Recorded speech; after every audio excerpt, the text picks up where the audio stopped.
Hello everyone and welcome to the OverMangaCast's. That time we woke up in a podcast and had to explain manga, our heated adventures, overanalyzing manga that we find interesting. But alas, I must inform you that in this coming month, there is no manga. We decided to take a break. And by take a break, I mean subject ourselves to great misery because it's time No Read November! In No Read November, we are watching instead of reading, and because we hate ourselves, we're watching live-action anime and manga adaptations. And this week, I regret to inform you that my suggestion of watching the live-action Fullmetal Alchemist movie got past the board. So hopefully our misery gives you entertainment to make up for equivalent exchange, and enjoy the episode.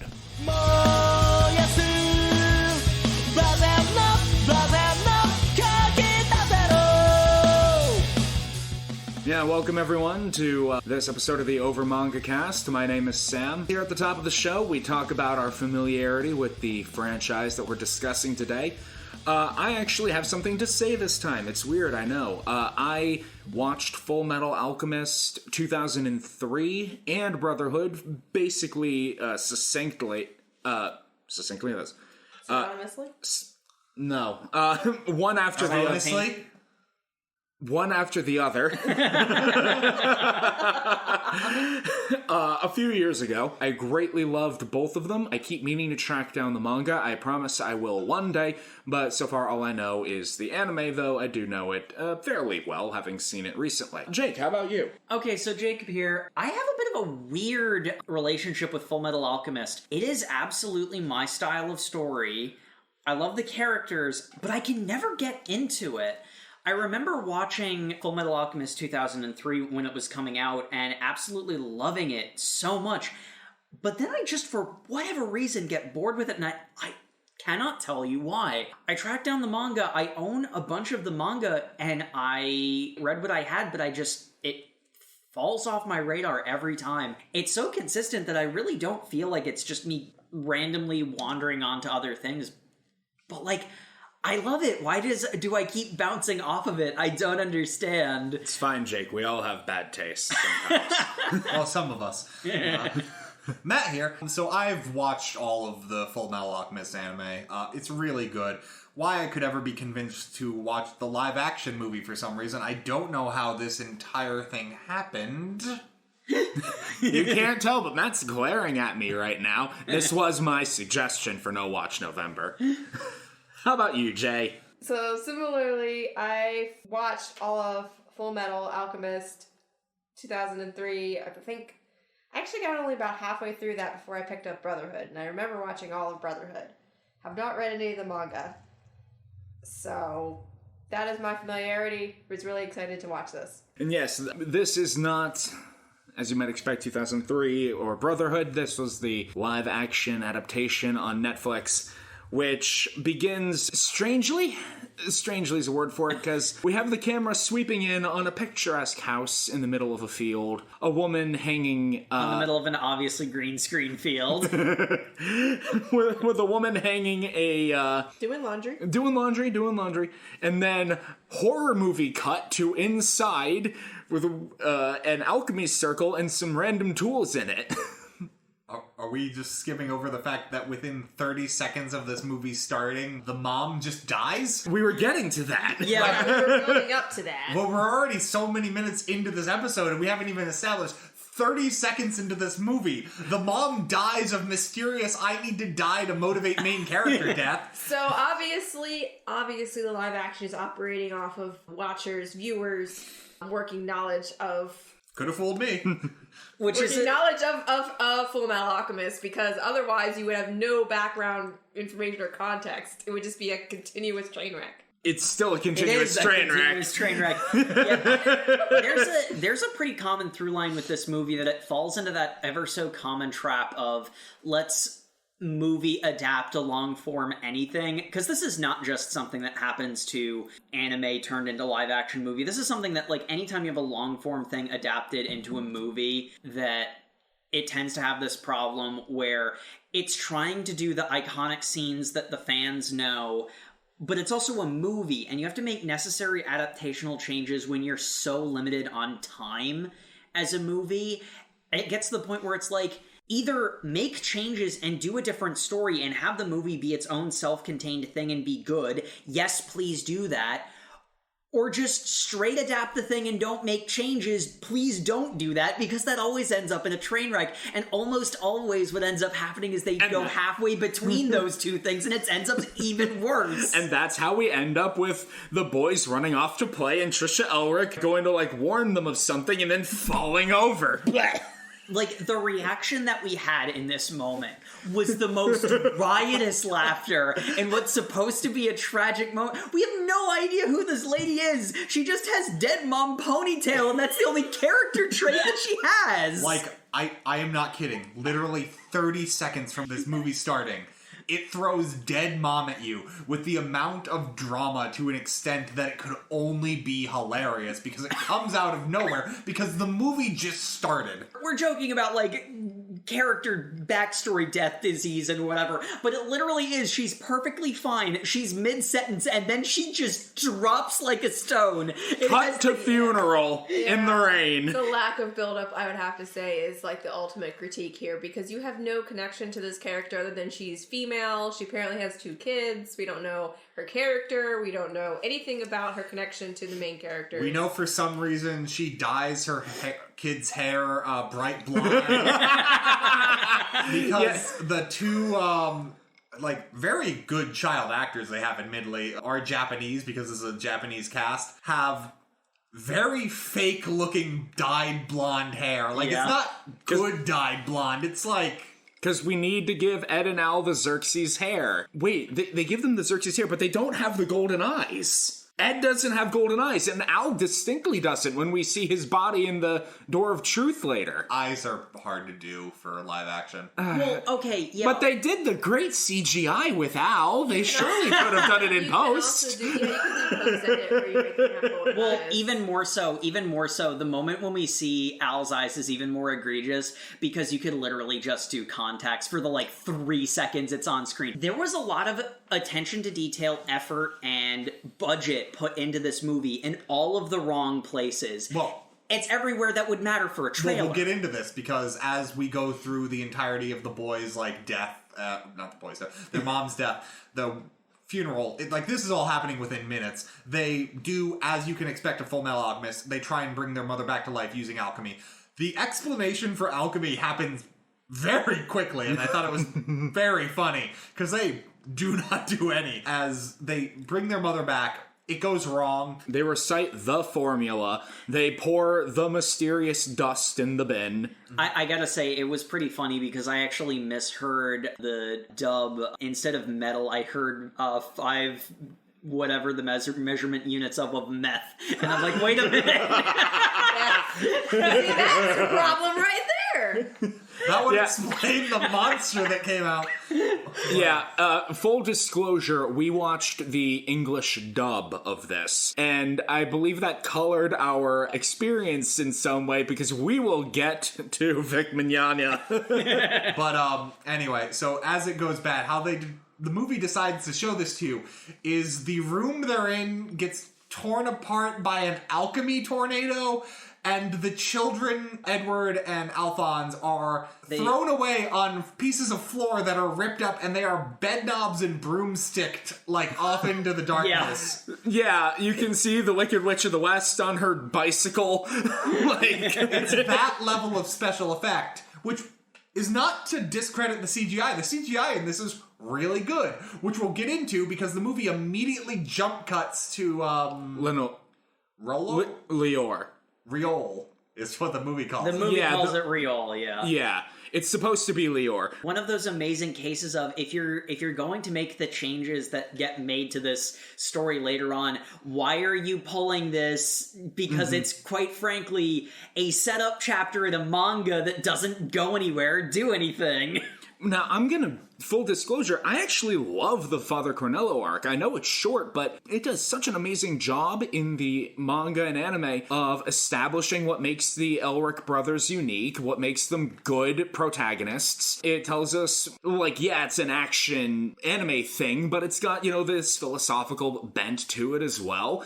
And it sets up a nice, hateable villain and knocks him down 20 minutes later. Man, that's a really good summary of nothing we saw. Because what we saw was a bunch of really cool CGI stone pillars, as Father Cornello is essentially just a crazy dude with a Philosopher's Stone ring who uses that to make stone pillars come out of walls and almost crush Edward, his entire reaction this entire fight is, wow, that's really cool! We don't have any setup, nothing. It's just Father Cornello running through the alleys of the town and Ed chasing him on the rooftops. The reason why this works so well in the original context of the story is because it has the time to set up Father Cornello, establish Ed and Al in opposition to Father Cornello, and in opposition to the town, but the town does not exist in this! I mean, in all fairness, I could see the movie working just as well as if you just, used it as an opening scene to be like, we come in at the end of the Father Cornello arc. Yeah. That would be fine if that was the only thing this movie did wrong. I'm fine with this first scene. I think this is actually when the movie is at its best. These first 5 minutes. That's what they need to sell for the trailer. Because the CGI is beautiful as these, stone things come out. And, Father Cornello makes these stone dog things to attack Ed. That's the power of the Philosopher's Stone to create weird flesh stone dog monsters. Okay. And this is also where we now have grown-up Ed, so Screamy Broccoli Man has taken over as the voice actor. Vic Mignogna reprising the role for a third time. I'm pretty sure he recorded this in a bathroom because his audio is mixed so terribly. It is so compressed. Yeah, his audio is noticeably worse than everyone else. Everyone else of the dub actors. Mm-hmm. And as far as we could tell, he was the only one reprising his role either. Oh, I'm pretty sure Mustang was as well. And Mustang, I think. I'm pretty sure they just called the whole gang together. Well, no, because Alphonse definitely wasn't. Yeah. And if Hawkeye had lines, I could probably tell you. We will get to that. I didn't get air on Disney to come back. Ed fights some weird dog things, and it's really cool. It's some good action scenes. The CGI in this, for what we saw, is not bad. So far. It gets worse progressively, but we're still in the first 5-10 minutes of the movie. It's really good. It's way better than you would expect it to be. Yeah, we see Al show up, he helps fight, we get the reveal of the auto mail, classic stuff. Father Cornello runs away again, because he does that all the time in this. Randomly takes a lady hostage. Aren't you supposed to be the big leader of this town? In the center of a group of witnesses, without anything else, he immediately kills his goodwill with the town to take a hostage. He then doesn't do anything with... I guess that's fine, because you need the scene to wrap up, is what... Yeah. Yeah, so, hey, Mustang! Yeah, the cavalry comes in as Mustang, Hawkeye, and a group of soldiers come in to arrest Father Cornello and Ed. For some reason. Because we need to get Ed back to Central. Winry's here, too, by the way. I don't know why. Well, no, Winry shows up at Central. No, she's in New York. You're right, she does show up in Real. Why is she in Real?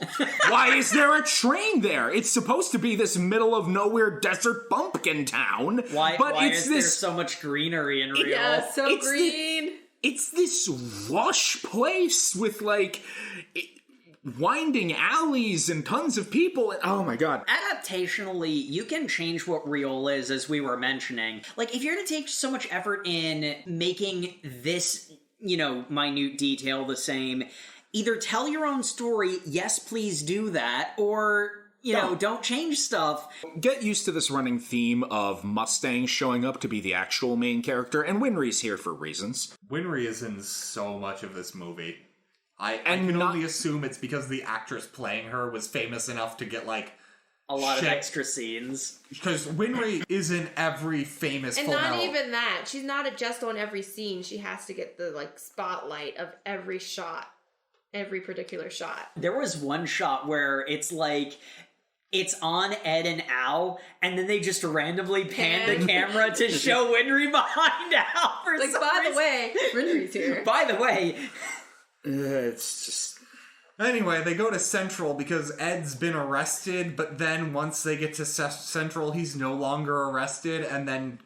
I also love how competent the military is in this universe. Hello breaks free and runs away. He just shakes his shoulder once and then runs, and no one does anything to stop him. This will not be the only time this happens, by the way. But, yeah, so they're back in Central. Roy Mustang in this is just a dick. Yeah. Not even in the fun way that he's in the show. Like, yeah, it's not a cheeky thing. He's just, like, mean. Like, he has an entire speech to Ed where he's just like, hey, you agreed to join the military. That means you're not allowed to have free thought. Stop trying to do what you want. You're arrested now. And then Ed's all like, well, I know I'm a dog of the military, but that's only so I can figure out about the Philosopher's Stone. The Philosopher's Stone, so you can get your limbs back? No, I'm doing it for my brother's body! Ah, Ed, don't you know I, Roy Mustang, know a lot about the Philosopher's Stone? Please let me exposition to the audience. And now we will introduce an entirely new character. I honestly cannot remember the transition for why they need to go to Tucker. Mm-hmm. Yeah. But... They go to Tucker. Well, no, they meet General Haruko first. Oh, yeah. Kind of. Yeah, he shows up. But Yeah. how do they get sent to Tucker's house? Like, Well, because they're researching the Philosopher's Stone, and he's someone who's done human... no, they don't know They don't that. know that. exactly. They've made a chimera. Yes. There's no connection yet to that and Philosopher's Stones. It makes sense in the manga, because Yeah. there's exposition. In the movie, I cannot remember why they do this, but they go to Tucker's house to meet his very cute dog and very cute daughter. It's very fluffy dog. It's Yeah, very fluffy character. dog. Favorite character. It's a very fluffy dog and a very cute little girl. They got to play the daughter that I'm sure they did on purpose. Oh, at some point, also, Mace Hughes shows up, and the Elric brothers, and also Winry, because she's here, go and have dinner at the Hughes household in order to establish that he has a pregnant wife. No That kid does yet. happen first. You're Yes. right, that does. And the sexual It's so- tension between Winry and That is the one. Reynolds. That dinner at the Hughes house, the actress who played Winry and the actor who played Ed have amazing sexual tension the entire dinner scene, which would be amazing if it were a double date like how it's framed. But Alphonse is also at this dinner. Awkwardly sitting at the He's end of the just table. sitting at the end of the table, completely still with nobody addressing his presence, because that would require more for the CG budget. Like, the way the scene is framed, Alphonse is clearly a green screen at the back. He does not talk this dinner. He does not move this dinner. It's just Ed and Winry flirting by fighting. Yeah, doing their flirt fighting. It's really sad because there's such a consistent thing of like, Al is just not a character in this movie. Because, in case we haven't made it clear, Alphonse in this is entirely CG. Yeah, Even though you could literally get a guy in a suit to do that instead. but no. No. We had to make him entirely CG and then not use the fact that he's animated to do anything cool with him.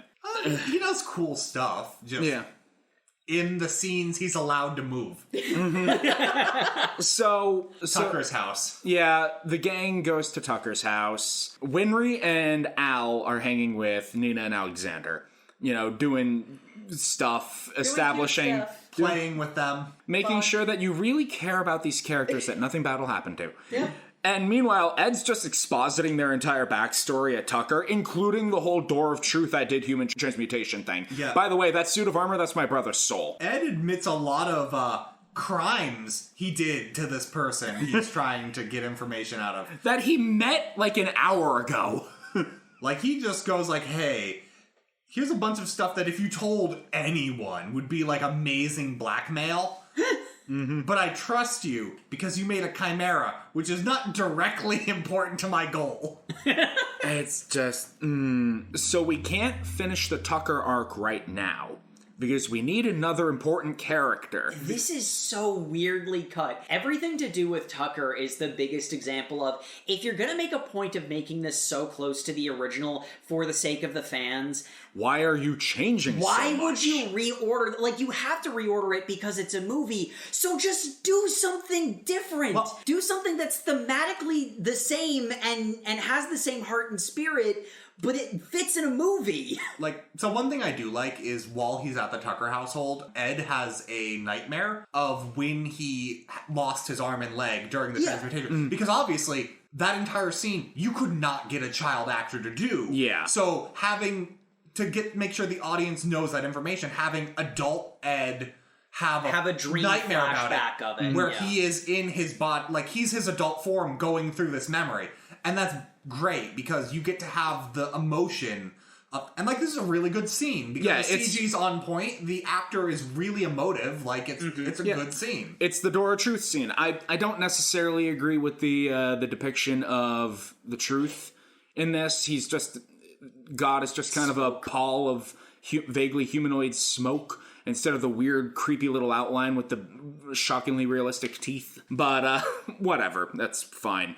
It's one of those things but where yeah, it's an adaptational change for the different medium, which is acceptable. And I'm with Matt. It is ultimately the better choice because you couldn't get a kid actor to do that. It's not just a matter of trying to get a kid to be able to emote the kind of pain having a leg ripped off would be. It's the seeing the horrifying monster you created trying to, rebuild your mother. That's not something that a child is capable of understanding. And that's the horror of the scene in its original context. You need that. So having it be the adult actor who's able to convey it, remembering it, and it's like, the idea that only now as he's older can he genuinely understand the horror he wrought upon the world, Yeah. So, Al doesn't sleep. Ed wakes up from his nightmare. Al's shockingly condescending about it. Again, I don't know if this is the case in the Japanese, but the English voice actor for Al is really sarcastic and condescending at points where he should not be. He's just kind of done with being here. Yeah. Of the dub actors, Alphonse is always sarcastic in all his line reads for some reason. And then Envy, when they show up, just seems to not be interested in the script at all. To be fair, I don't know if the script writers were particularly interested in the script either, but that's another matter. I get the feeling Envy was handed a packet with all of their lines, and the voice actor was, banged it out in a day, got drunk, and went home. So, anyway, back onto the plot. The reason they leave is Tucker suggests to Edward that someone might know about how to make a Philosopher's Stone. And that would be a man known as Dr. Tim Marco. Mm-hmm. Because we have to get Marco in, too. So he needs to leave. And, hey, why don't you leave your brother here? With me, a mad scientist. Yeah. Oh, you don't know that yet, but also... And leave Al here so I can examine the soul binding. It's really neato. It's like, why would Ed leave something so important? Leave Al there for that. And the best part to be about, treated like an experiment. The best part about this, we didn't know what was happening. We just saw Ed and Winry get on a train saying they're going to Dr. Marco. And then we are told through Winry's throwaway dialogue that Alphonse is staying behind. Because we were actually conversing at the time while watching this. It's like, wait, did Al stay behind? No, Al wouldn't stay behind. That's stupid. Why would that ever... No, wait, she just said. And it was... Because we were Cut to Al under a blanket. Because clearly we were like, they're just not including Alphonse in the scene to save on CG. To save the budget, yeah. We didn't understand Alphonse was not being included in this part of the movie to save the budget. We have Tucker doing the thing with Al's whole crisis of identity. What if the memories implanted in me are fake and I'm a wholly made construct, not actually a real boy? Tucker does that for some reason, even though he's the sewing life alchemist. He doesn't do souls and fake memories and whatever. Well, see, here's my issue with this. Because one of the things that makes Shao Tucker such a engaging villain is that as vile as a human being as he is, he's inexcusable. What he does is unforgivable. The thing is, it comes from an understandable place. That's the horrifying nature of it. He's not like a agent of evil. He's just a guy who's greedy enough to sacrifice anything. Who's going to lose his livelihood, and he decided that's worth more to him than his family. Yeah. So that is the Shao Tucker from the original story. Comfortably evil. Not what we get in this. This movie, and it's like, again, on the one hand, you can't fit all of the story of Fullmetal Alchemist into a 2-hour movie. We just saw what happened when you try. So, if you're gonna change Shao Tucker, cool, do that. But, like, they try to pretend that this is the same Shao Tucker from the manga and anime, and yet they give him all this extra stuff. Either do a new Shao Tucker, I'd be fine with that. Do 2003 Shao Tucker. Or, who is distinctly different. But yeah, so Al's having his identity crisis. Meanwhile, we find Dr. Marco after some faffing about town to pad more time into the movie. Yeah, the scene they use to find Dr. Marco is so full of padding. Like, it doesn't make any sense. This movie is 2 hours and 15 minutes long, but they spend literally like 5-10 minutes of wandering around the set they had. Hey, random woman, do you recognize this man? No, I don't know him at all. Walks away. Oh, wait, maybe I do. Let me see the picture again. Oh, this is Dr. Morrow. Don't you mean Marco? No.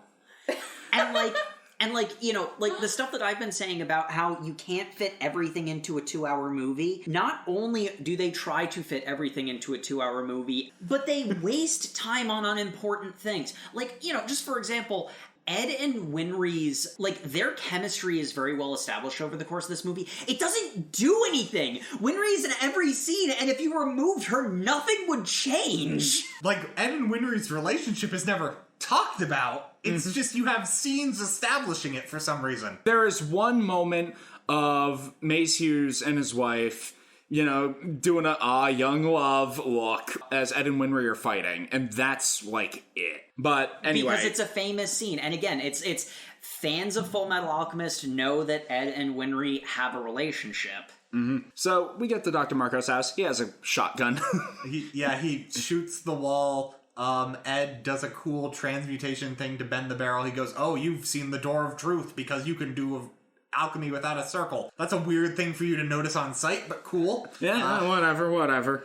Are you going to explain anything? No, lust is here. What? We spend a decent amount of time trying to weasel intel out of Dr. Marco, and right as he's like, okay, yeah, pulls out gun, shoots past Ed into a window. Lust walks in, stop shooting me. We need to establish that I'm immortal, though. Shoot. Okay, I'm going to stab you now. Stab. In all fairness, I think at this point we had a cutaway scene of the 3 homunculi, who are the only 3 homunculi. Mm-hmm. Don't ask any questions. Yeah, it's lust, envy, and greed. We get introduced...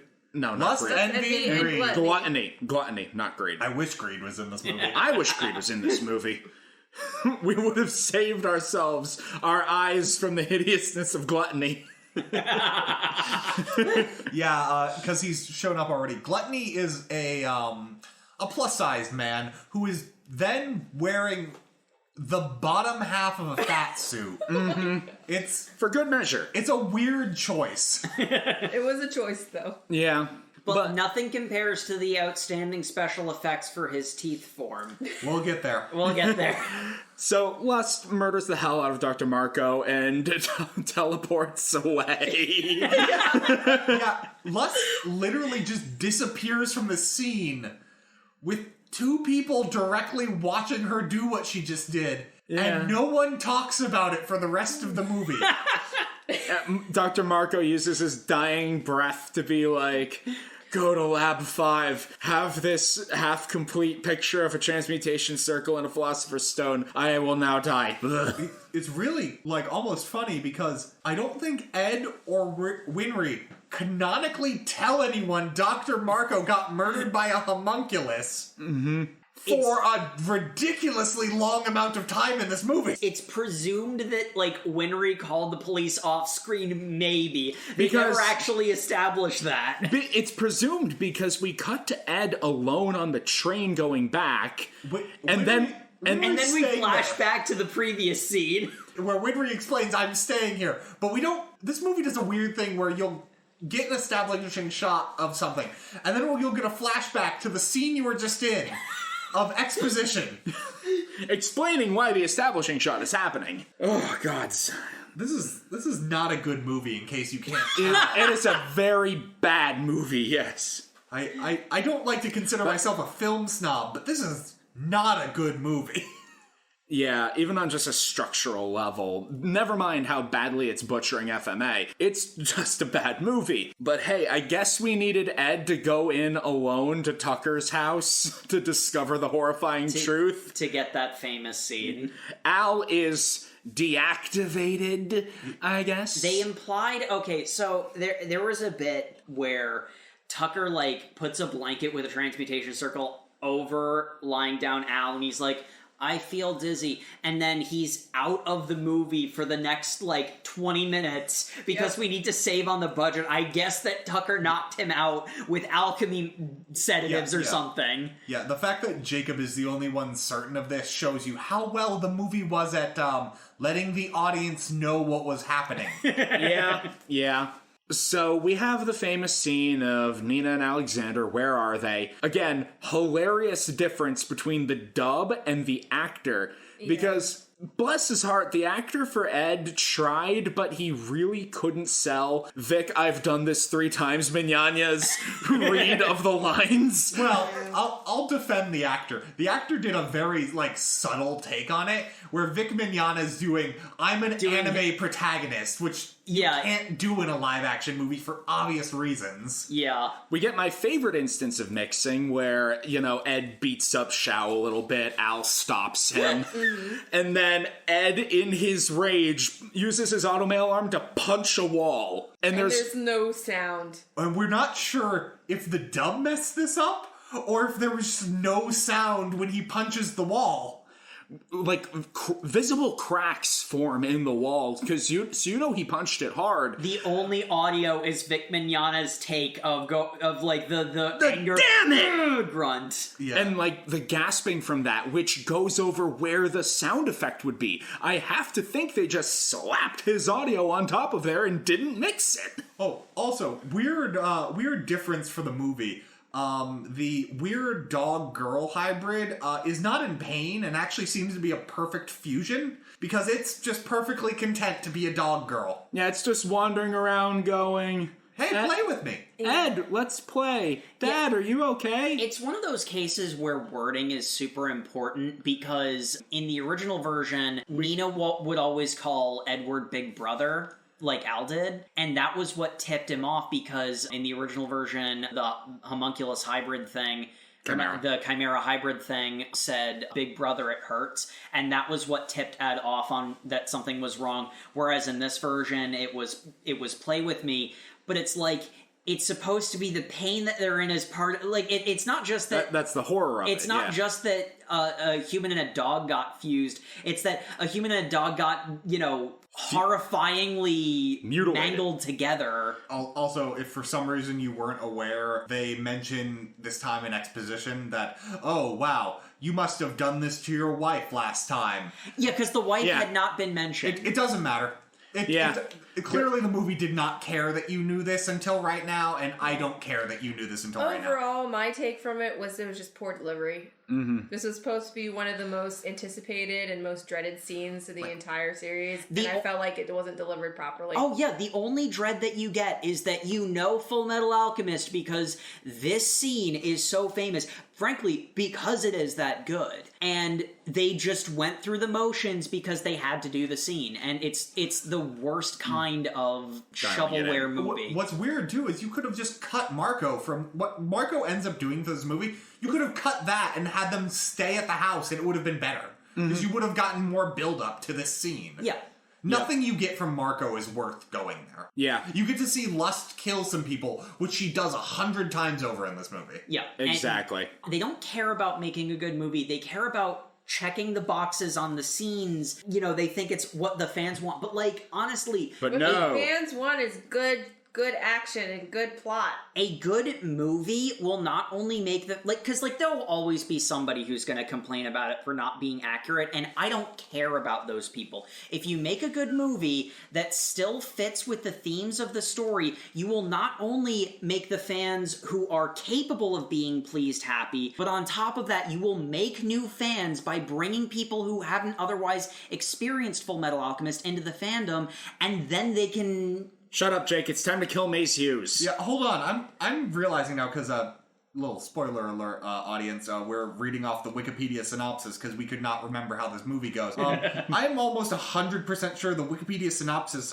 tells you the movie out of order, so it makes sense, because it's definitely saying that he took the notes from Marco to start investigating, but he definitely goes straight back to Tucker. He goes back to Tucker's house, yes, 100%. But apparently he also told Hughes about Marco's death, but I don't think that's what happened. I think that happens after. Yeah, it happens after, because Ed goes into this funk of, like, constantly, Mustang tells him to get in the robot Shinji. I mean, not much. Oh, yeah, the scene where they arrest Tucker is pretty hilarious, because as he's going to jail, he turns back and goes, "By the way, I'm a mustache-twirling villain now. Squee! I'll get my revenge. I'll be back, you damn Elrics!" Also, the scene that's taking place at night in the rain, half of us thought was hilarious, because It's stadium lighting. the lighting is like you're on the middle of a football field. Yeah. These are the house lights of a state alchemist. Like, it is as bright as midday in this night shot for rain. It's ridiculous. We need to get to my favorite continuity error, though.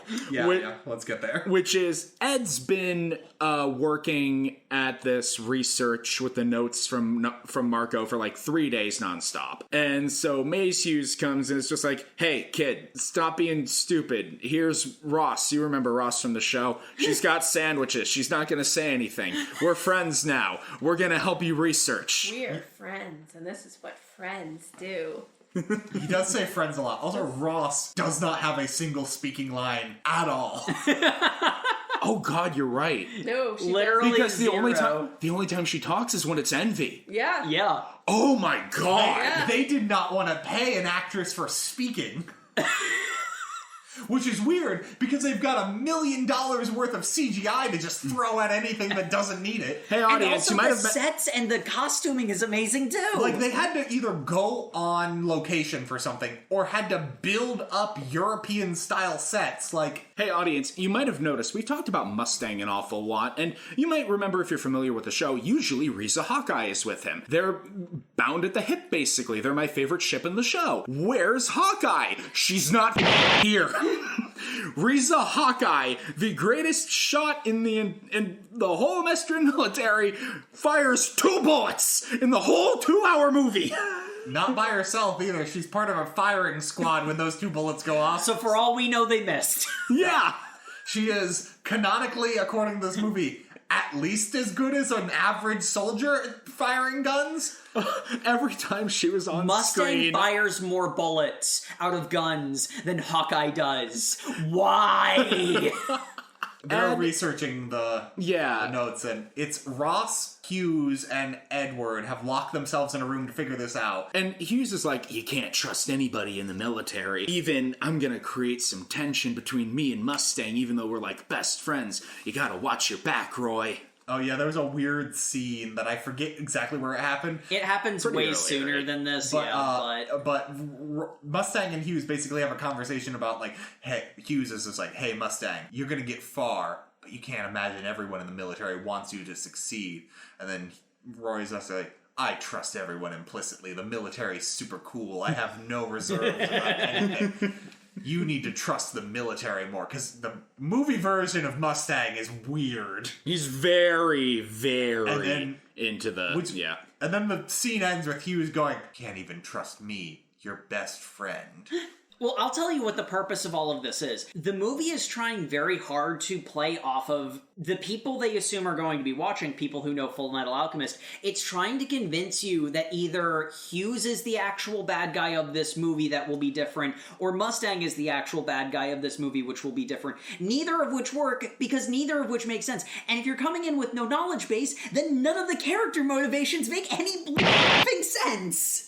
I like how Sam's still gonna have to add the swear bleep to bleep sense. Yes, I'm going to do that. Oh shit, I said bleeping sense. Oh shit, I also said shit.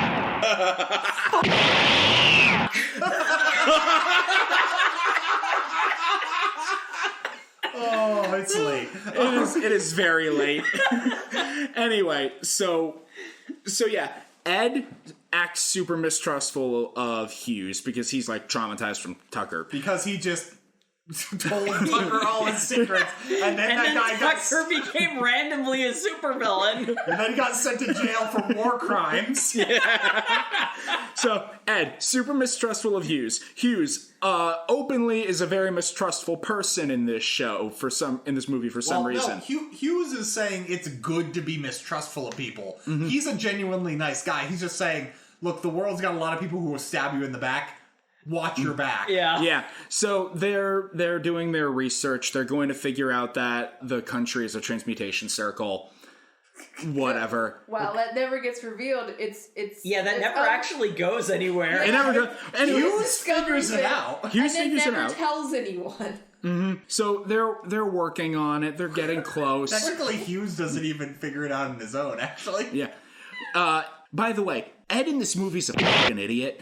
He never figures anything out on his own. It is screamed in his face or actively told to him by people who know more. One of the things that Fullmetal Alchemist does really well is a lot of the scenes that I remember are like Ed just like putting the pieces together in his head with like this wide-eyed stare at the truth laid bare before him metaphors, and him like turning to someone and revealing the information to the audience. The only time that kind of happens is the Nina and Alexander Chimera. Every other time somebody explains it to him, and like half the time they'll be like, "You figured it out, didn't you, Ed?" I have no reason to think that, but if you have that much faith in them, good for you. Case in point, our little case. I'm a huge fan of this scene. Yeah. Case in point, our little dream team working on their figuring out the whole big conspiracy, and then hi, General Haruko. Whatever his name is, he's a new character. He's supposed to be like Pride or Wrath or something. He's not. He's not. Listen, guy. He's just a dude, but he fills that role. He's just a military guy who walks into this meeting. This is like, hey, you guys are working on something here. You look like you're looking up government secrets. Well, as a general, I'm just going to overlook this and go like, did you know we used to do a lot of experiments in Lab 5? Oh, no.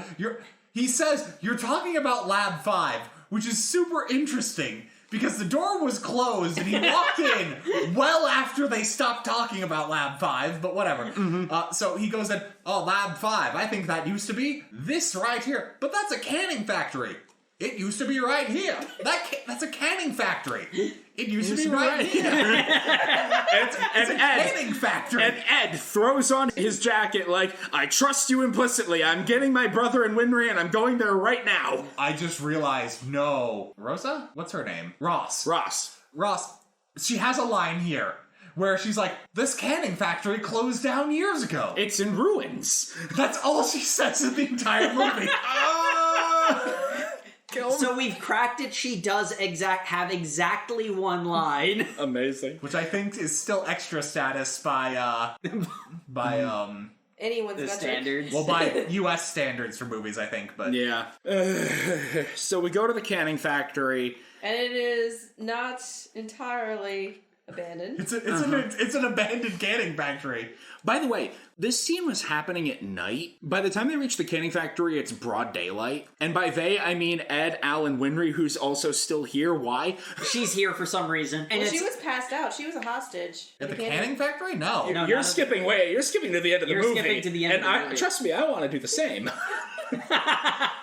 I want to be done too. I also think they could have just cut this scene at the canning factory, because all that happens is Ed and Al get into a fist fight, and this lasts so long, where Ed punches Al because Al The suit of armor. Yeah, Al thinks he's not a real boy, is essentially what it comes down to. And this is another one of those cases where it's like, this is here because it's an iconic scene from another version of this story, but it does not fit this movie version. The manga and the anime, because it's been built up to for so long, because there has been time setting this up, this is a payoff, it's earned, but a movie has to structure itself differently. You can't just lift iconic scenes from a completely different form of medium, put them in a movie, and expect it to work. Yeah, so Jake, anyway. that's bull. You probably could, but it does not work for this, because it's just so long. It's so long. It's so much of the entire thing is Ed's punching Al with his, like, real hand. His flesh hand. Flesh hand is a better way to say that. But and his hand is breaking, and Al's just like, I don't feel pain. You're not doing anything. He's here. He's like, you think you're not real? Huh? Why would I make such a worthless brother? And then Winry essentially mimics the same thing. It's like, you think he would go through all of this for a puppet he made? And me sitting on the couch is like, well, I mean, yeah, if he was suffering some kind of trauma or grief, that's exactly what he would do. But that's not really beneficial for your argument, I suppose. Look, it's fine. It's dramatic. She cries. Blah blah blah. It's just She hits him with a wrench. Winry does the only thing she does in this entire movie, which is hit Al with a wrench to not stop the fight at all, because They keep going after that. Ed keeps fighting. Anyway, we're spending an awful long time on this scene that doesn't really amount to much. Kind of like the movie. The movie took a long amount of time to do it. Yep. Anyway, it's broad daylight as all this is happening. Let's cut back to Hughes. Still in the room, looking at the map of Amestris. I can only surmise that he was standing there, leaning over this table, staring down at this map like, ooh, circles, for 18 hours. Because we realized at this point, Al is only ever allowed to move when the background can be a green screen. Yeah. And that's why they had to have daylight streaming in through the windows for the fist fight. Yep. So anyway, Hughes has spent 18 hours to figure out, hey, wait, have you ever wondered that our country looks almost like a complete circle? And then he goes to a payphone outside. No, Lust attacks him. Yeah, Lust attacks him He's inside. like, so you figured it out, huh? Lust does wait the 18 hours for him to come to the conclusion that circles are round. Much like Lust. I tried to make a boob joke, it failed. Like this movie. You're not wrong. He comes to the conclusion that that Lust attacks him is where we are right now. I skipped back 5 minutes because I desperately want this to end. He does the knife thing that had not been established at all. Runs to a payphone because that's when he runs to the payphone. Because these lines inside are not secure. He immediately assumes some kind of wiretapping incident is going on. Or cover-up, which makes sense, the fact that Lust could get into the building. Yeah. Something must be... Can I just say, Lust has a tremendous tendency of just showing up right when our main characters are figuring out. Yeah, no, you're right. Why does he think I was going to say, Lust getting into the building does not make any sense in the canon this movie has provided. Yeah, actually, especially with what they explain later, the difference is the changes that they do make, it makes even less sense. We'll get there. We got to have that iconic scene of Hughes in the phone booth. Except he does not drop a picture of his daughter. He drops a picture of his pregnant wife because we don't have the time skip. By the way, she's pregnant. Yep. Well, we knew she was pregnant earlier, but by the way, it's photographic evidence. Yeah. Indeed pregnant. We need more of that. We were wondering if he was going to be standing over that diagram of the country for 3 years so they could do a scene too. So we could get the kid in. I thought they must have been like, oh, she's pregnant with her second child and her first child just wasn't there for the grown-up dinner they were having. Like, but no kid. Yeah, it's their first child. Which, honestly, to be fair, that is a good change to make circa this movie. Like, I don't have that. We don't need more child actors. I'm gonna be honest, I think it would have been better to just have him already have a daughter. That way you get the iconic cues, like, these are pictures of my daughter. Look how cute she is! Like, that's fair. Yeah, like, knowing the child existed before isn't necessary for that. Yeah, that's true. Yeah. But anyway, Hughes dies. Envy was wearing Mustang's face as he did it. So the movie desperately wants you to think Roy Mustang shot his friend Is in the back. bad guy, yeah. Because that works so far in the context of the movie you've seen, assuming you don't know anything about Fullmetal Alchemist. Well, and that's, again, the problem, where they're basically playing off of the audience's knowledge of the series. Because, like, the movie is, by this point, hideously boring because it's not really done anything of substance other than try and fail to cash in on the pathos of the original series. So they're basically trying to bait the audience into thinking, are they actually going to change it so that Mustang is the bad guy? But anyone with two functioning brain cells to rub together is going to know better, because that doesn't make any sense. I would have respected the movie a lot more if it did that. Yeah. It would have been an artistic change. I would have appreciated the creativity that took. It would have been anything at all. We did get an original ending, so... That's true. Yeah, so... Honestly, I would have taken Mustang being the bad guy over the ending we did get, but we'll get we're there. Almost there. We're almost there. The CG is growing markedly worse, by the way, because we already blew all the budget on the Ed and Al fight scene. Yeah, it's... Right here, the CGI takes a noticeable dip in quality. Mm-hmm. I'm not sure if that's because they can't do night scenes as well, but something is up. Like... I think it's because they spent all of their budget doing the Ed and Al fight scene, and then they did the Lior fight scene and chase for the trailer. Mm-hmm. Those are the money shots. Those look really good. They should. So, anyway, Ed gets arrested, again, for reasons. Hawkeye's like, Mustang killed Hughes, and we get this dramatic... So why were they arresting Ed for Mustang killing Hughes, exactly? Because all of his confidants, they explain it, all the confidants, all of his close associates are obviously suspects, so they're being detained. The movie has not sold to me at this point that Ed is a close confidant / associate of Mustang. Considering Mustang arrested Ed the first time they met on screen... That just means he loves you. And then Mustang never talked to Ed again until this scene. I don't think they know each other at all. I barely buy that Hawkeye and Mustang are associated. But yeah, Mustang is now a fugitive to the law. We do have the dramatic scene of Ed realizing that Hughes is dead and has several grayscale flashbacks to every scene they were together from Ed's POV, nonetheless. It's really funny. It's literally just scenes of the movie with like a filter over it for literally every scene Hughes is in before this. Yes, I also remember that time that they did literally everything together. Hey, do you remember that movie you just watched? Oh, you're still doing it? Good on you. So, I'm surprised he got this far. The editors didn't. Yes. God, the editors really didn't.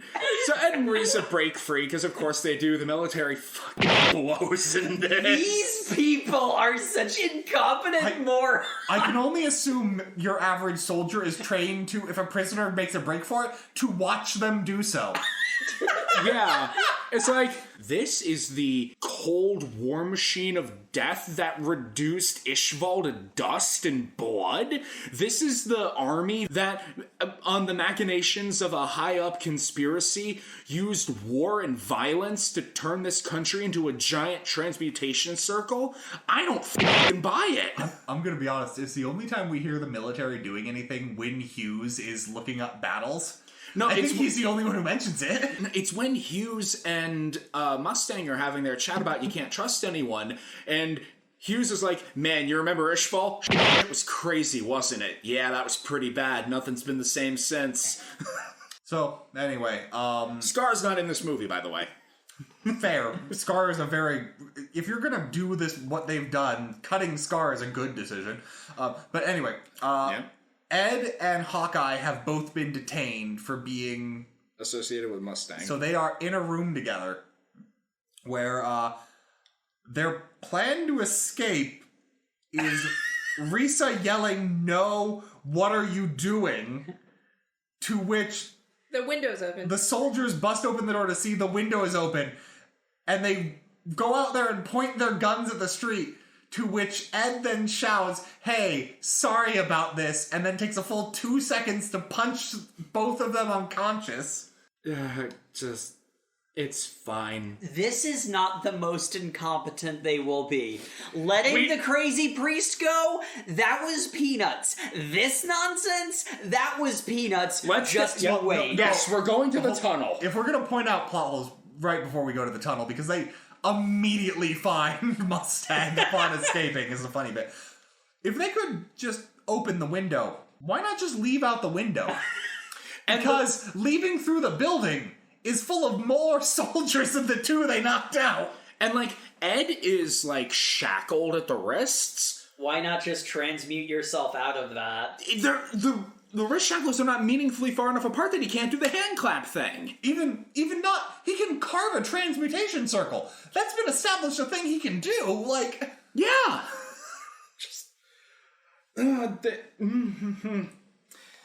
It's almost like they forgot that this was Fullmetal Alchemist for a second and had to have the most cliche escape scene ever. Oh, no. Yeah, and Daenerys forgot about the Iron Fleet. 100%, the movie forgets that alchemists can transmute whatever they want.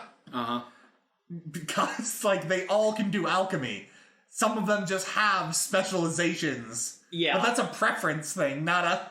Mm-hmm. So, let's get to the tunnel.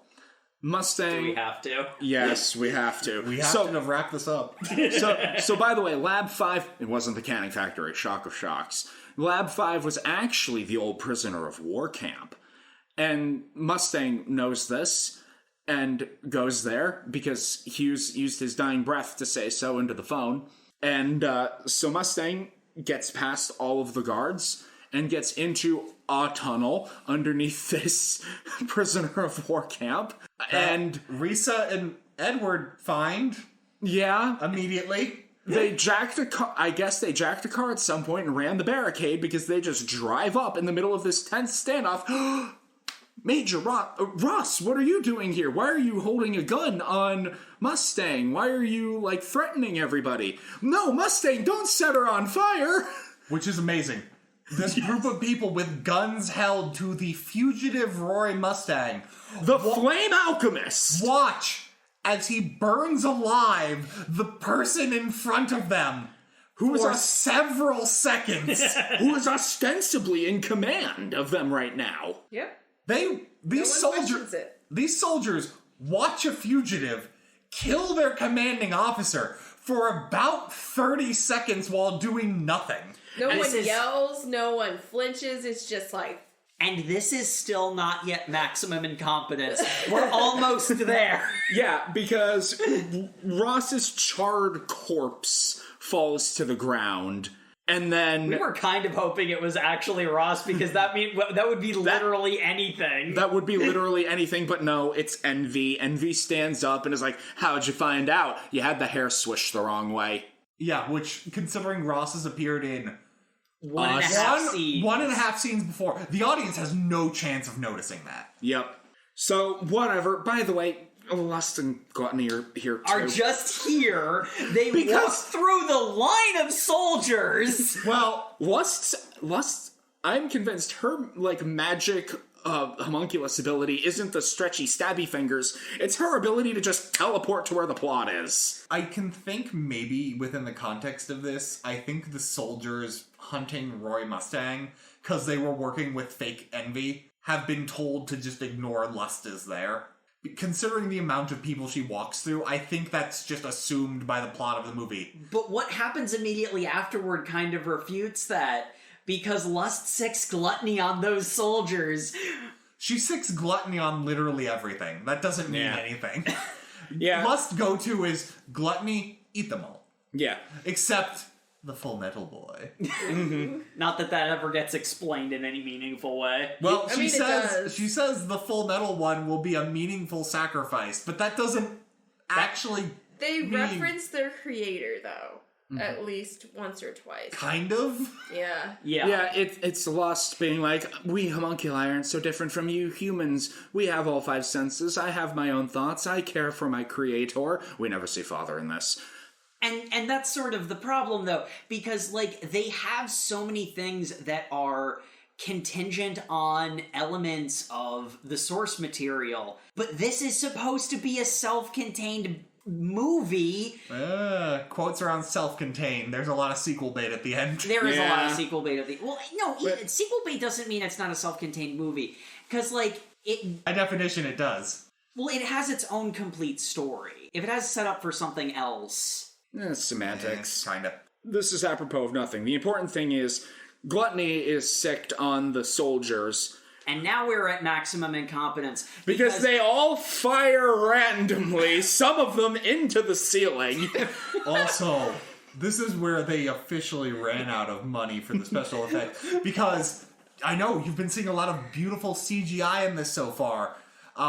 Gluttony is some CGI up until he's walking at the soldiers, where he's clearly wearing, like, fake foam rubber teeth, and you only get to see him from behind, because clearly the front of this costume looks terrible, as he, because this costume is completely immovable waddles at the soldiers who are running in terror. He looks like a Power Rangers monster. These hardened, elite, well-trained military soldiers are running from this Power Rangers villain now, and any idea that this is the Ishvalan military is just gone. That's why I've always said... Ishvalan, Emestrian.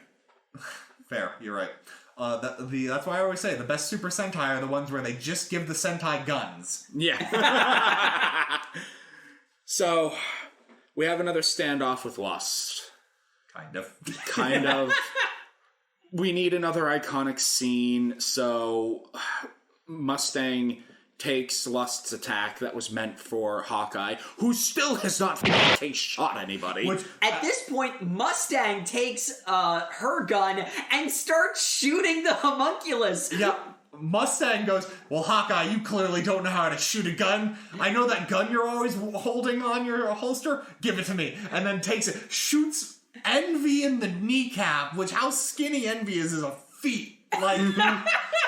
He fires off like half a dozen shots and nails both of them multiple times in the legs and knees, like, kneel to me. Like, he shoots both of them directly in the kneecaps to be like, kneel. Like, he intended to shoot them in the knees. Yeah. Hawkeye has still not fired a bullet yet. Mm-hmm. She hasn't said anything this entire time. She's like permanent shock. Yeah. She's just like, oh no, Mustang, Colonel. Oh no, I need a man to save me. God.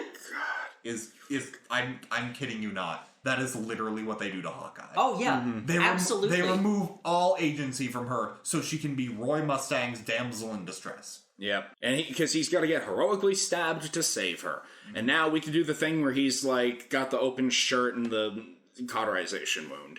Oh no, that happens. They say he cauterizes that wound, but you see the blackened handprint on him. I mean, but that's almost no different than the same thing than him holding the blood. It's the exact same pose. Yeah, True. It doesn't look any different is the thing. Because again, it's very much the situation where it's like, this is something that was in the thing. We'll do the thing. That makes it a good movie, right? No, it doesn't. Are we at the original ending yet? Can this please end? So anyway, Shao Tucker broke out of prison. I assume that was you devious homunculi. Wait, what? Shao Tucker broke out of prison? I fucking hate that guy, Envy. Go find him and kill him. The 3 homunculi having no idea who Shao Tucker is, but hating him will never not be funny to me. Tucker just breaks out of prison. And by the way, another thing you might be asking, valued listeners, is... Hey, you guys have been talking an awful lot about how Alphonse is, like, in scenes but not doing anything, and Winry's always here. Where have they been? As Ed was getting arrested from the canning facility, Al and Winry were left behind, and then someone menacingly looked around a corner at them. So they've been kidnapped. By Tucker. Sure, why not? Because Tucker is the main villain of this movie now. Like... for like 5 minutes. The movie definitely tries to convince you that. At this point, I'm really hoping you don't watch this movie, so we're not spoiling anything for you. It's not worth your time. Enjoy our pain instead. I don't even know what I'm doing for promo for this. I guess posting screenshots of the movie. I'd have to watch it again. No. I might just take this week off. I might just like memes on Twitter. I don't know. Just make a point of liking Fullmetal Alchemist memes. No, I think I'll like a Revelant meme. Yeah, so Tucker is a supervillain. He has a supervillain monologue because we have fully gone into someone had to write original dialogue for this. He is in Lab 5. He goes, "Didn't you know they sacrifice prisoners to make find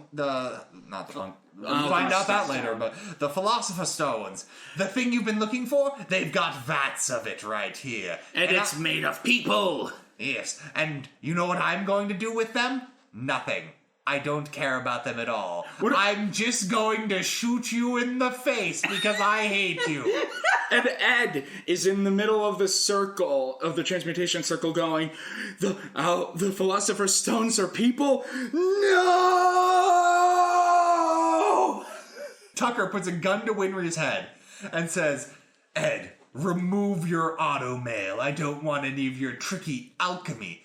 And Ed, because he's a smart guy, despite the fact automail is removable, rips his arm off With his alchemy. with sparks flying everywhere because he clearly broke the arm for some reason.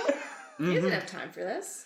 You do. It's slower what he did than just taking it off properly. You can take the arm off. That's the point of a prosthetic. Oh my god. But he breaks the arm. And Tucker's This isn't like, even the dumb part yet. yes, now I have always hated you, you little snobby genius who hasn't figured anything out this whole movie. Who, according to this movie, betrayed me either 8 hours ago or yesterday, is the frame of time we're working with. Yeah. So I'm going to kill you right as you are in front of all the things you wanted and have learned the horrible truth. Ha ha ha, and oh no, I've been stabbed by lust. Oh no, I've been impaled. Yep. Do we even know why the homunculi want him dead? They're just like... They just don't like him. They're just, that guy. they're We just can't like, allow him to live. I heard that guy transmuted his daughter. What a dick! Wow, Shao Tucker, what a bitch. I'm gonna kill that guy. I've never heard of him before. I immediately hate him. General Haruko walks in and just goes, "Yes, I told you the wrong location for Lab 5 so that you would have a deep fight with your brother and then also just find it anyway." I'm not really sure what that did. But Anyway, look at all these.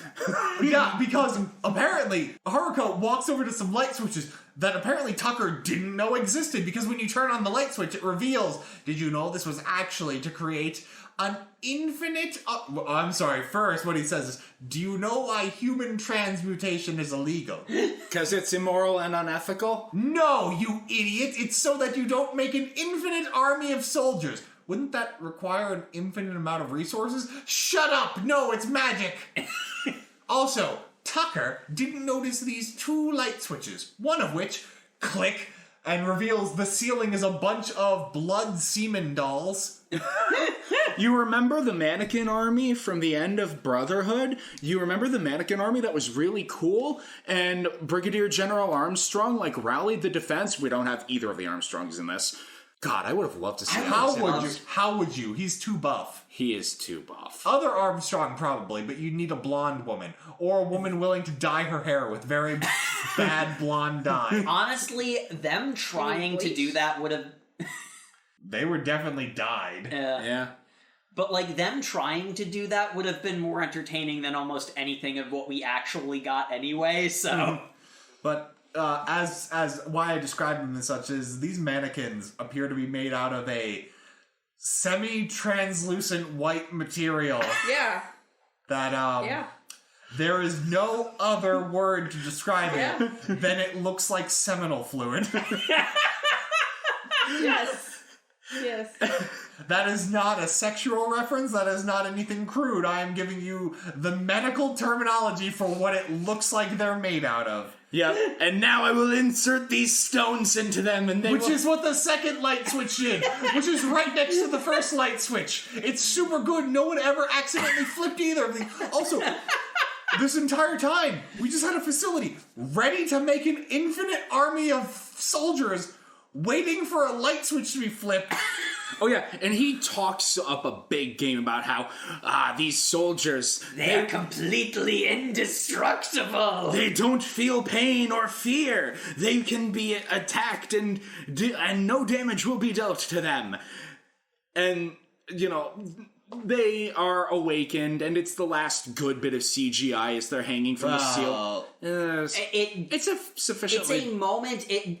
So the CGI quality on them falters drastically. There are some scenes that are great with them, but anytime Alphonse or someone else who uses CGI in the same scene them, they're instantly infinitely less qualified and walk around like... Yeah, I mean in the scene where they're being awakened and the Philosopher's Stones are being inserted into them, phrasing, because then they just focus all the CG on the mannequins, and their faces split open and they're screaming and it sounds awful. And I'm like, okay, maybe the horror of this can be made... Okay, no, they just look awful when they're actually with other characters. And General Haruko is, yes, my children, now we will take over the whole world. Oh no, they're eating me. Instantly dies. Yeah, he apparently never had any plan for how to control these mindless zombies. Mm-hmm. It's so incredibly dumb, because the rest of this movie is literally just all the main characters fighting mindless zombies no one wants activated. Yeah, so these It's a good thing that light switch that activated the death zombies was so well guarded and defended and well labeled. Apparently just at an abandoned factory that an escaped criminal could get into with no problem, but it's so stupid. And then also, Hawkeye and Mustang come in through a side door. Oh no! Invincible zombies! Mustang. Yes! Destroy the heads! Shoot him in the head. Here, Hawkeye, here's a gun. Don't use it. Just run. And Hawkeye proceeds to grab the gun and leave. She goes and finds the other soldiers. The badly rendered zombies come to attack them. They set up a firing line. One of the people has a Gatling gun, so I can't imagine that Hawkeye is any more effective than the... She has a bolt-action rifle. She fires 2 bullets. Cut away. Cuts away. Cuts away to Alphonse punching zombies. Hawkeye... By the way, Tucker made Alphonse go to the Door of Truth so he can do circle-less alchemy now. Well, that single sentence from Sam is the exact explanation the movie gives to you, so... Yeah. I mean, to be fair, it does give that explanation twice, but one of it was during Tucker's villain monologue, and... I tuned out halfway through that. It's hard to care about that. The other thing that I want to impress upon in this moment, the blocking of this scene is such utter garbage because the uncontrollable death zombies are falling down on Ed's head for the entire scene when they're coming down, and they never touch him. In fact, we never see hide nor hair of Ed until Al saves him from the zombies that weren't even attacking him. And we've had a scene of Alphonse fighting the zombies to then save Ed, who was not there in this very small room? Yeah. It's dumb. It's so dumb. So anyway, Hawkeye and the soldiers kill all the zombies. Well, no, Alphonse traps a bunch of them in and a then hallway. Gluttony eats them, yeah. And Gluttony eats all of them because Les said he could. Because even the homunculi didn't want these things activated? It doesn't make... I don't... It doesn't matter. Well, He just- clearly this no movie one stopped wanted this caring. activated, but no one decided to just disconnect the switch that activated... There was literally just a switch that turned on the killer zombies that they just left in an abandoned warehouse. Why would you not take the Philosopher's Stones away? Why would you not remove the connectors between the Philosopher's Stones and the zombies? The Philosopher's Stones still have value, like... The Philosopher's Stones have values, so take them out of the vats, or disconnect the tubes that No, lead... Jake, we need our final action scene. We need Mustang to burn envy and lust to death. We need a CGI scene that we can just copy-paste an enemy 100 times. Because, again, Roy Mustang is the main character, Elric Brothers Who. We have a scene of Ed figures out that the homunculi only have so many lives in their Philosopher's Stone. In all to keep fairness, bringing them he back. figures that out because Lust basically says as much in her monologue. Mm-hmm. And also, Envy shows up not fully healed from their burn wounds from earlier, and they're like, hold on, you would have fully healed if you had more lives. Which, upon Ed saying that, Immediately freaks out. Yeah, Yeah. Envy's actor does an amazing job of just Turning like, and- oh no, and turning around and running. It's so emotive considering everything else Envy has done has been just so nonchalant and non-committal. Yeah, and Mustang goes, "Wah!" and leaps out and shoots fire and burns Envy. And It's Envy- just a whole bunch of nonsense. Lust dies the way she does in Brotherhood. You've seen it. You watched a clip You've on seen YouTube. a better version of it. She has a line as she's dying of like, so even I can die, which would mean something if you'd had any amount of build-up for that. Any philosophical discussion about the humanity of the homunculi? Greed's not in this movie. I guess it... The only discussion is the fact that, oh yeah, we can... The whole... Yeah, that's the worst part. They think it's paying off the I can this like a human, I can that like a human. Oh, I can also But, die like a human. Huh? That was a passing line from like 3.5 minutes prior. It doesn't mean anything. There's nothing deeper than the surface level of In other words, I they exist. completely remove the depth of the homunculi. Yep. Which is kind of one of the major points of the entire franchise. It's also kind so of- whoopsie doodle. It's also kind of weird because how the movie is presented, the homunculi are the main villains. Because when General Haruko comes in, he seems to indicate that he knows the upper levels of the military are under... He seems to think they're under Lust's control. Yeah. Yeah, that Lust has plants in the higher levels of the military, and and the Fuhrer is mentioned in passing. Mm-hmm. So again, it's very much the case where it's like, hey, if this somehow is successful and we get a sequel, we can maybe do stuff later. Wrath will show up, guys. Y'all like Which, Wrath? like, please don't even pretend. What actually happens after Lust dies?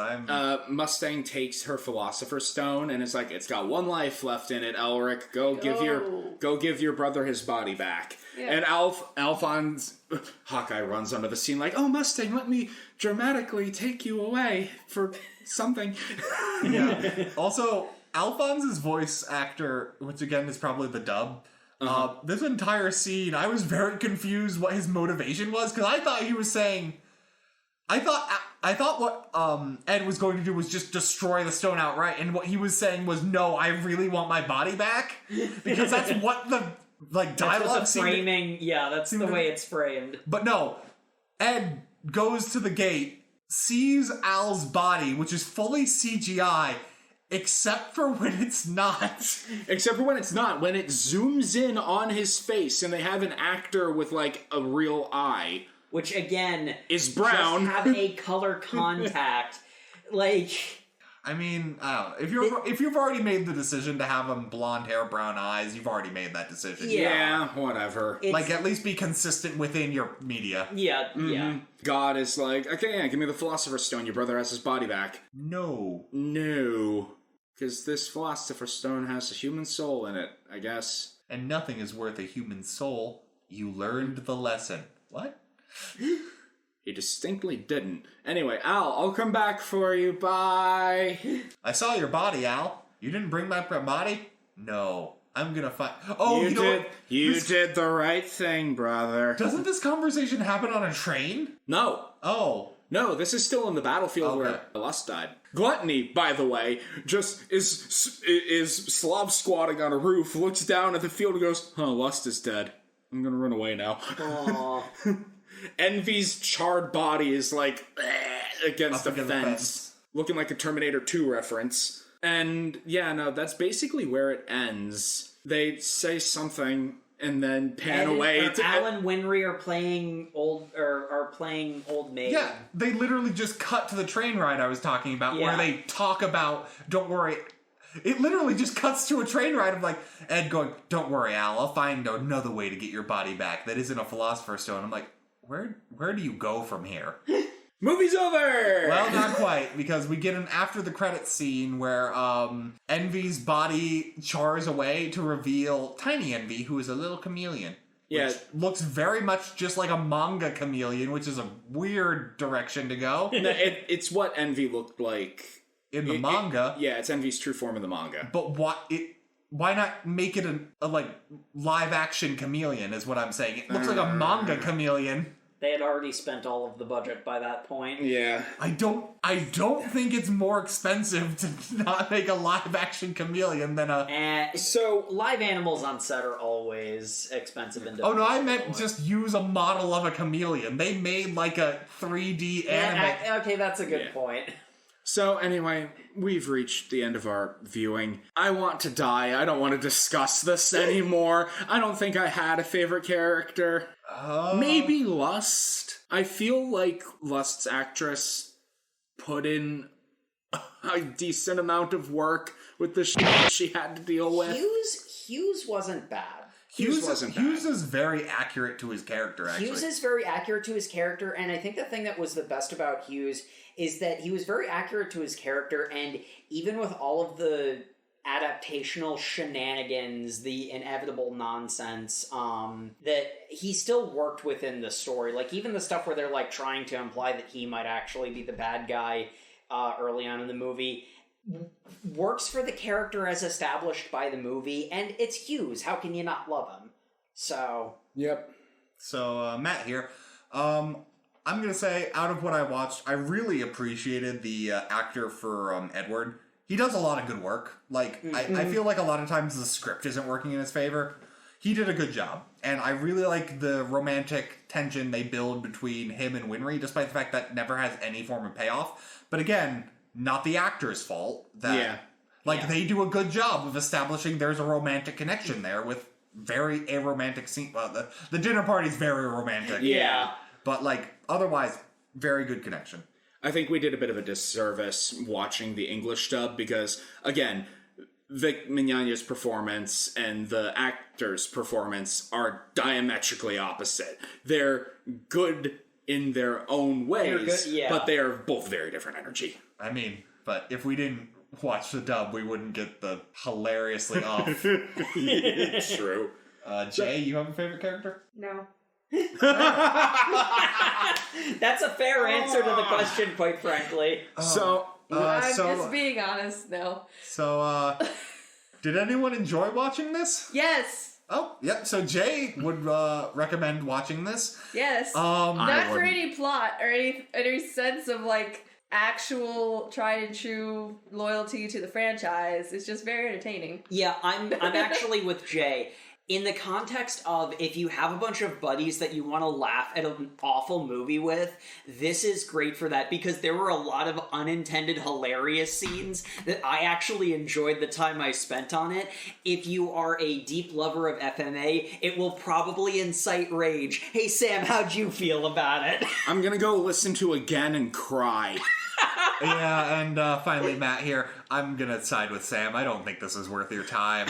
It's bad, but like the funny bad bits are not worth the end of this movie. I was just bored. Find a supercut of the best cringe moments on YouTube. Save yourself 2 hours. Yeah, that is the other thing about it. It is 2 hours long. It's 2 hours and 15 minutes. Yeah, it's long.